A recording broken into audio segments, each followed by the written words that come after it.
بسم اللہ الرحمن الرحیم۔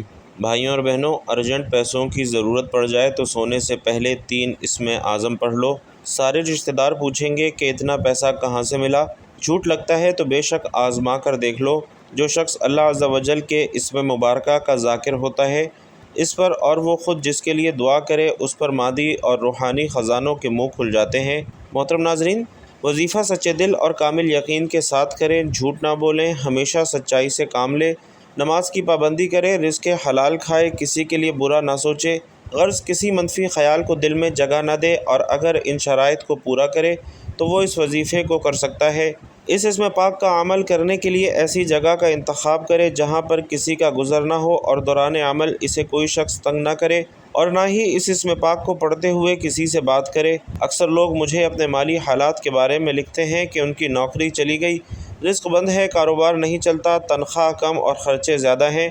تو میں ایسے تمام احباب سے ایک گزارش کروں گا اور ایک متوکل قاری کا واقعہ شیئر کر رہا ہوں جنہیں اللہ نے بہت نوازا ہے۔ ان کے مالی حالات کیسے بدلے، اس کا ذکر انہوں نے جب مجھ سے فون پر کیا تو میں نے سن کر جہاں اللہ رب العزت کا شکر ادا کیا، وہاں دل میں آیا کہ آپ سب کو بھی اللہ کے اس بندے کا واقعہ سناؤں تاکہ ہر کوئی بندہ اس تسبیح سے فائدہ اٹھا سکے جس تسبیح سے یہ بندہ ترقی کی منازل تک پہنچا ہے۔ ناظرین، ان صاحب کا نام جمیل ہے اور کراچی کے رہنے والے ہیں۔ 1.25 سال پہلے انہوں نے مالی تنگ دستی دور کرنے کے لیے تسبیح لی تھی۔ کہتے ہیں کہ جناب، میرے مالی حالات بہت خراب رہتے تھے، پڑھ لکھ کر بھی میں مزدوروں کی طرح نوکریاں کرتا اور ذلیل و خوار ہوتا تھا۔ مالک مجھے بے عزت کرتے۔ اپنے ملک میں ہم آزاد تو ہیں مگر عزت کے ساتھ نوکری وغیرہ کرنا ایک حسرت بن کر رہ گئی تھی۔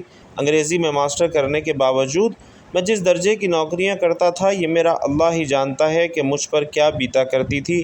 میری ماں اس پر بہت دکھی ہوتی تھی کہ اگر تم نے یہ نوکریاں اور ایسی ذلتیں اٹھانی ہیں تو پھر پڑھائی کیوں کی؟ ماں کہتی کہ تم پر جادو کیا گیا ہے، اور اس نے مجھے کئی لوگوں سے لے کر تعویذ پلائے، بہت کچھ کیا لیکن حالات بدتر ہوتے رہے، لیکن میرا اللہ پر ہمیشہ بھروسہ قائم رہا۔ اسی قوت نے مجھے ہمیشہ اپنے کام میں مگن رکھا۔ میں تہجد پڑھتا تھا۔ پھر ایک دن میں نے آپ سے گزارش کی تو آپ نے استخارہ کر کے مجھے معاملات سے آگاہ کیا اور یہ تسبیح تجویز کی کہ اگر سونے سے پہلے یہ تسبیح روزانہ 1100 مرتبہ پڑھیں تو اسے غیب سے رزق اور دولت حاصل ہوتا ہے۔ میں نے پہلے اپنے دل کو سمجھایا کہ میں اس تسبیح کو اگر شروع کروں گا تو پہلے اپنے دل سے یہ لالچ ختم کر کے پڑھوں گا، کیونکہ اس میں ناشکری ہوگی کہ اب تک جو رزق مجھے مل رہا ہے وہ کہاں سے آ رہا ہے۔ حالانکہ میں اپنی حیثیت کے مطابق جس بات کی تمنا رکھتا تھا مجھے وہ نہیں مل رہا تھا۔ اپنا تزکیہ کر کے میں نے ان 3 اسم اعظم کی تسبیح شروع کر دی۔ 40-42 دن گزر گئے تو مجھے ایک جاننے والے نے بتایا کہ فلاں اکیڈمی کو انگریزی ٹیچر کی ضرورت ہے۔ حالانکہ اس اکیڈمی میں پہلے بھی کافی ٹکریں مار چکا تھا، کیونکہ یہ کراچی کی ایک بہت معروف اکیڈمی ہے۔ میں وہاں گیا اور مجھے اچھی تنخواہ پر وہاں رکھ لیا گیا، اور اگلے 3 ماہ بعد میری ترقی بھی ہو گئی اور تنخواہ بھی زیادہ ہو گئی۔ اسی طرح ایک دن مجھے ایک بزنس مین کا فون آیا کہ اس کے بچوں کو انگریزی کے ٹیچر کی ضرورت ہے جو گھر پر آ کر ٹیوشن پڑھا سکے۔ میں نے وہاں بھی جوائن کر لیا اور انہوں نے مجھے ٹیوشن کی مد میں اتنے ماہانہ پیسے دینا شروع کر دیے کہ جو اکیڈمی کی تنخواہ سے بھی زیادہ تھے، جس کے بعد مجھے احساس ہوا کہ میں تو چند ایک مہینوں میں کافی رقم کمانے لگا ہوں، اور یہ سب غیر اختیاری طور پر ہوا ہے۔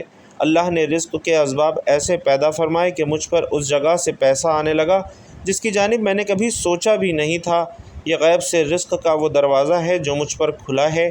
اللہ نے مجھے 1.25 سال میں کہاں سے کہاں پہنچا دیا ہے، اور یہ شکر گزاری اور توکل کا نتیجہ ہے۔ یہاں میں ایسے تمام مالی حالات سے پریشان لوگوں سے کہوں گا کہ اپنے دل کو پاک صاف کر کے اللہ سے مانگے۔ انشاءاللہ ایسے اسباب بن جائیں گے کہ آپ پر رزق ہر طرف سے آنا شروع ہو جائے گا۔ محترم ناظرین، غیب سے روزی روٹی ملنے کی خواہش میں انسان محنت بھی کرتا ہے اور یہ منظر اپنی آنکھوں سے بھی دیکھتا ہے کہ اچانک اسے ایسی جگہ سے رزق مل گیا جس کا وہ تصور بھی نہیں کر رہا تھا، یا پھر اچانک اس کا کاروبار پھیل جاتا ہے۔ یاد رکھیے کہ حیلہ ہی وسیلہ ہے، اور دعا بھی ایک حیلہ اور وسیلہ ہے۔ بس انسان کو مانگنے کا ڈھنگ آنا چاہیے، اس کی مرادیں پوری ہو جائیں گی۔ محترم ناظرین، سونے سے پہلے آپ نے یہ وظیفہ پڑھنا ہے۔ میرے عزیز بھائیوں اور بہنوں، جو بھی آپ کی حاجت ہو، جو مراد ہو، فوراً چاہتے ہوں کہ آپ کی حاجتیں مرادیں پوری ہو جائیں، تو اس وظیفے کو وہ میرے تمام بہن بھائی جو پوری دنیا سے اس ویڈیو کو دیکھ رہے ہیں، حالات کو فوراً سے بدلنا ہو، تقدیر کے بند تالوں کو کھولنا ہو، میرے بھائیوں میری بہنوں، یہ وظیفہ اچھی طرح سے سمجھ لینا۔ اس ویڈیو میں آج اپنے تمام بہن بھائیوں کو وہ خاص وظیفہ بتا رہا ہوں کہ اس عمل کو جو کرتا ہے وہ فوراً سے مالا مال ہو جاتا ہے، چاہے وہ میری بہنیں ہوں، دکھیاری بھائی ہوں، کتنی بھی آپ کو پیسوں کی تنگی کیوں نہ ہو، مالی حالات آپ کے کتنے ہی خراب کیوں نہ ہو، اپنی زندگی میں آپ لوگوں نے یہ وظیفہ پڑھنا ہے۔ یہ وظیفہ وہ میرے بہن بھائی بھی لازمی پڑھیں جن کے حالات اتنے خراب ہیں کہ جو ایک ایک پائی کے لیے بیٹھے ہوئے ہیں۔ میں نے اپنی زندگی میں اس وظیفے کو خود بھی کئی مرتبہ پڑھا ہے۔ اس وظیفے کو کرنے کے بعد اللہ پاک نے وہاں سے رزق اور دولت عطا کیا جہاں سے میں نے کبھی گمان بھی نہیں کیا تھا، یعنی میں نے کبھی سوچا بھی نہیں تھا کہ مجھے اس جگہ سے پیسے ملیں گے۔ ایسی جگہوں سے پیسوں کے اسباب بنے ہیں۔ تو میرے بھائیوں میرے بہنوں، یہ وظیفہ میں نے خود بھی پڑھا ہے، اور کئی میں نے ایسے پریشان بہن بھائی جو اپنے حالات سے تنگ تھے انہیں یہ وظیفہ بتایا، جن کے حالات پہلے سے بہت خراب تھے، مالی حالت جن لوگوں کی بہت پتلی تھی۔ جب لوگوں نے مجھ سے رابطہ کیا میں نے یہ وظیفہ ایسے کئی پریشان بہنوں بھائیوں کو بتایا۔ آپ یقین کریں یا نہ کریں کہ لوگوں کے کیسے مسائل کو حل ہوتے ہوئے میں نے اپنی آنکھوں سے دیکھا ہے۔ اللہ کا شکر ہے، لوگوں کی حاجتیں فوراً پوری ہوئی ہیں، پریشانیاں فوری طور پر حل ہوئی ہیں۔ کئی ایسے بھائی تھے جن پر لاکھوں روپے کا قرضہ تھا۔ آپ یقین کریں اس وظیفے کو ابھی انہوں نے پڑھا اور اگلے دنوں میں ان کے قرضے ادا تھے۔ ایسا مجرب وظیفہ کہ جو پڑھے مالا مال ہو جائے۔ اللہ پاک نے اتنا پیسہ عطا کر دیا کہ ان لوگوں نے اپنا قرضہ خود ادا کر دیا اور خود اپنے ہاتھوں سے اس قرض سے اپنی جان چھڑائی۔ ایسا مجرب وظیفہ ہے کہ تنگ دستی ہو یا مالی پریشانی ہو، حالات بے قابو ہو جائیں، حالات اگر آپ کے قابو میں نہ رہیں، آپ کی زندگی میں پیسہ نام کی کوئی چیز باقی نہ رہے، گھروں میں جھگڑے ہوں، فاقے ہوں، مفلسی ہو، لاچاری ہو، بے بسی ہو، چھوٹے بچوں کا ساتھ ہو، کیا کریں گے مہنگائی میں؟ میرے بھائیوں میری بہنوں، ہاتھ پر ہاتھ رکھ کر بیٹھنے سے بھی کچھ نہیں ہوگا۔ تو اپنی زندگی میں صرف ایک بار یہ وظیفہ پڑھ لو، انشاءاللہ آپ کی پوری زندگی کے لیے کافی ہو جائے گا۔ آپ کی کوئی ایسی مراد ہو کہ آپ سمجھتے ہو یہ پوری نہیں ہو سکتی، چاہے آپ کو ذاتی مکان چاہیے ہو، چاہے آپ کو دنیا جہان کی کوئی ایسی قیمتی چیز چاہیے ہو، چاہے وہ قیمتی گاڑی ہو یا نیا گھر ہو، کوئی عالیشان محل ہو، کوئی بڑے سے بڑی ضرورت ہو، کوئی ایسی رقم آپ کو چاہیے ہو جو آپ کو لگتا ہے کہ یہ کہیں سے انتظام نہیں ہو سکتا، آپ نے یہ وظیفہ کرنا ہے اور فوراً اللہ سے دعا مانگ لینی ہے۔ یہ وظیفہ میں نے ایسے بیمار لوگوں کو بتایا کہ میرے بھائیوں اور بہنوں اگلے دن الحمدللہ ان کی بیماریاں ختم ہو گئیں۔ اپنی بیماریوں کے لیے، اپنی حاجتوں کے لیے، اپنی بڑی پریشانیوں کے لیے، دکھ تکلیف کیسا بھی ہو، گھر میں جھگڑے ہوں، کوئی بھی آپ کا مسئلہ ہو، یہ وظیفہ آپ نے پڑھ لینا ہے۔ کوئی بھی آپ کی حاجت ہو، یہ وظیفہ پڑھنا اور غیبی طریقے سے آپ لوگ اپنی زندگی میں تبدیلی دیکھ لینا، زندگی میں دولت کو آتے ہوئے اپنی آنکھوں سے دیکھ لینا، زندگی میں آپ لوگ اپنی آنکھوں سے اپنے حالات کو بدلتے ہوئے دیکھ لینا۔ محترم ناظرین، حضور صلی اللہ علیہ وسلم نے جس طرح بہت سے ایسے اعمال ارشاد فرمائے ہیں جن پر عمل کر کے ہم کم وقت میں زیادہ نیکیاں کما سکتے ہیں، بالکل اسی طرح ایسے اعمال بھی بیان فرمائے ہیں جن پر عمل کر کے ہم ثواب کمانے کے ساتھ ساتھ اپنے رزق اور گھر کو بابرکت بنا سکتے ہیں۔ ایک شخص حضور اقدس صلی اللہ علیہ وسلم کی خدمت بابرکت میں حاضر ہو کر اپنی مفلسی اور تنگ دستی کی شکایت کرتا ہے۔ آپ صلی اللہ علیہ وسلم نے فرمایا، جب تم گھر میں داخل ہو اور گھر میں کوئی ہو تو اسے سلام کرو، اور اگر کوئی نہ ہو تو مجھ پر سلام عرض کرو اور ایک بار قل هو اللہ پڑھو۔ اس شخص نے ایسا ہی کیا اور اللہ تعالیٰ نے اسے اتنا مالا مال کر دیا کہ اس نے اپنے ہمسایوں کی بھی خدمت کی۔ فرمان مصطفیٰ صلی اللہ علیہ وآلہ وسلم ہے، جو یہ پسند کرے کہ اللہ تعالیٰ اس کے گھر میں خیر زیادہ کرے تو جب کھانا حاضر کیا جائے وضو کرے، اور جب اٹھایا جائے تو اس وقت بھی وضو کرے، اور کھانے کے وضو سے مراد دونوں ہاتھ گٹوں تک اور منہ کا اگلا حصہ دھونا اور کلی کرنا ہے۔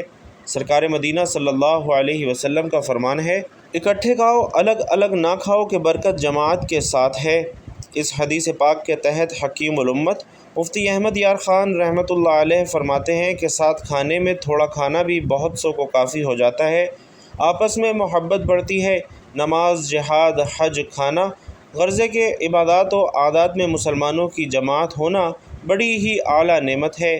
اسی طرح سرکار دو عالم صلی اللہ علیہ وسلم کا فرمان ہے کہ جو شخص دسترخوان سے کھانے کے گرے ہوئے ٹکڑوں کو اٹھا کر کھائے وہ فراخی کی زندگی گزارتا ہے اور اس کی اولاد میں بھی عافیت رہتی ہے۔ رزق میں برکت کا ایک سبب رشتہ داروں سے حسن سلوک کرنا بھی ہے، جیسا کہ حضور اکرم صلی اللہ علیہ وسلم نے فرمایا کہ جسے عمر میں اضافہ اور رزق میں زیادتی ہونا پسند ہو تو اسے چاہیے کہ وہ اللہ سے ڈرے اور صلہ رحمی کرے۔ سال بھر حلال رزق ملے گا۔ فرمان مصطفیٰ صلی اللہ علیہ وسلم ہے کہ بھوکا اور حاجت مند اگر اپنی حاجت لوگوں سے چھپائے، خدا تعالی رزق حلال سال بھر تک اسے عنایت فرمائے گا۔ محترم ناظرین، یہ بات ہمیشہ ذہن میں رکھیے کہ اچھے کام کا نتیجہ حسین جبکہ برے کام کا نتیجہ بھیانک ہی نکلتا ہے، لہٰذا برا کر کے اچھے کی امید رکھنا عقل مندی نہیں ہے۔ بسا اوقات یہ بھی ہوتا ہے کہ انسان کام تو اچھا شروع کر دیتا ہے مگر نتیجہ خراب نکلتا ہے، اور جب وہ اس خرابی کی ظاہری وجوہات کھوجنے جاتا ہے تو اس کام میں بدنیتی، مستقل مزاجی کی کمی، لاپرواہی، سستی، کاہلی کی وجہ سے ہونے والی کوتاہیاں بطور ثبوت سامنے آتی ہیں۔ لیکن جب بندہ اپنے اچھے کام کے لیے اپنے رب سے یوں ہم کلام ہوتا ہے تو رحمت الہی سے اس کی امیدیں بندھ جاتی ہیں۔ اللہ پاک بھی اپنے بندے پر کرم نوازی فرماتا ہے اور بطور انعام اس کی کوشش کا اچھا نتیجہ عطا فرما دیتا ہے۔ خدا نخواستہ اگر وہ بظاہر ناکام بھی ہو جائے تو رحمت الہی اس کے لیے سہارا فراہم کرتی ہے، اس کے ٹوٹے دل کو حوصلہ مہیا کرتی ہے، اسے نئے عزم کے ساتھ دوبارہ اپنے مقصد کو پانے کے لیے ابھارتی ہے۔ اس تمام مرحلے میں رب سے تعلق باقی رکھنا اور زبان پر ناشکری کے کلمات نہ لانا اور دعا کرتے رہنا بھی ضروری ہے۔ رب کریم نے حدیث قدسی میں دعا مانگنے والوں کو حوصلہ دیتے ہوئے ارشاد فرمایا ہے کہ بندہ جب مجھ سے دعا کرے تو میں اس کے ساتھ ہوں، چاہے جتنی خوشحالی آ جائے اور جتنا آرام و سکون کی زندگی گزر رہی ہو۔ دعا سے بندے کو کبھی بھی غفلت نہیں برتنی چاہیے بلکہ جتنا ممکن ہو سکے دعا میں مشغول رہنا چاہیے۔ دعا بھی ایک عبادت ہے، اور پھر عبادت سے کیسی غفلت؟ اگر ہم غفلت کرتے ہیں تو یہ پروردگار کی نافرمانی ہے۔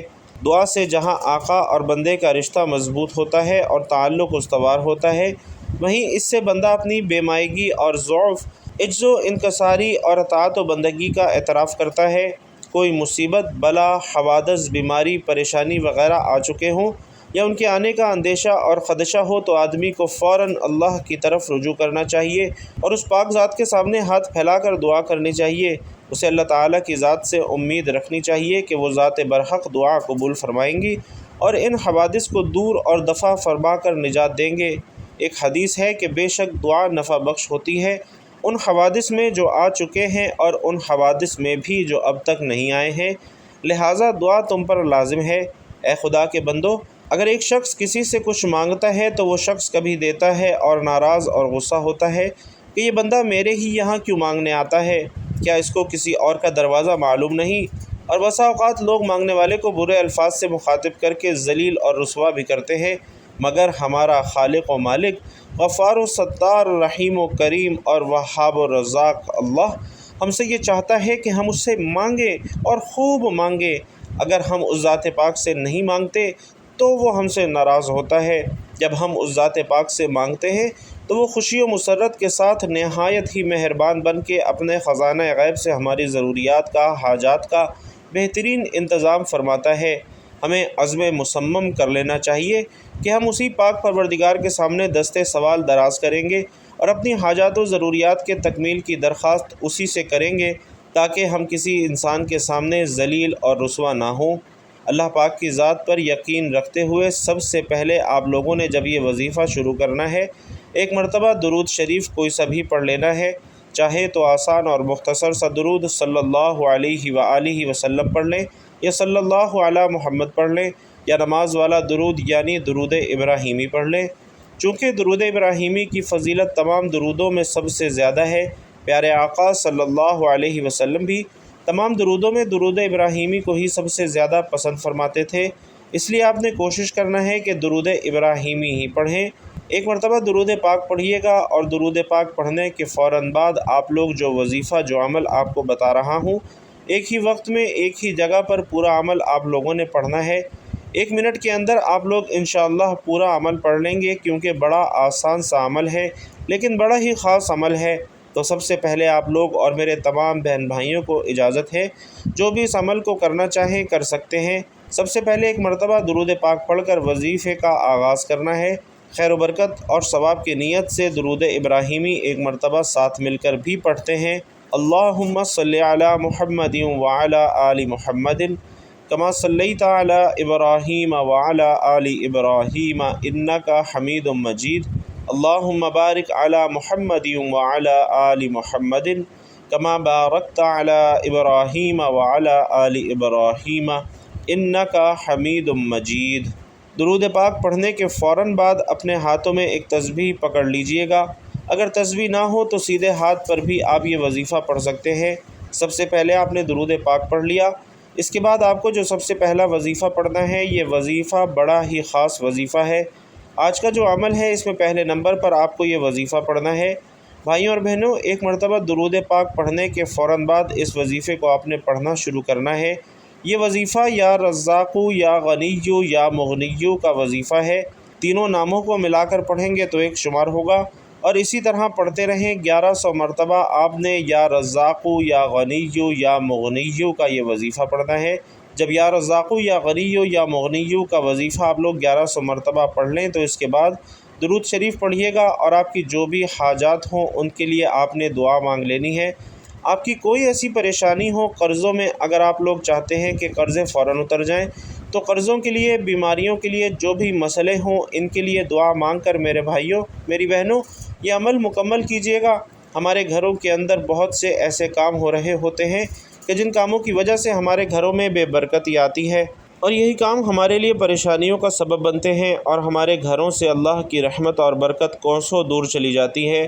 لیکن ہم میں سے اکثر لوگ اس بارے میں علم نہیں رکھتے اور نہ ہی ان کاموں کو چھوڑتے ہیں جن کی وجہ سے بے برکتی آتی ہے۔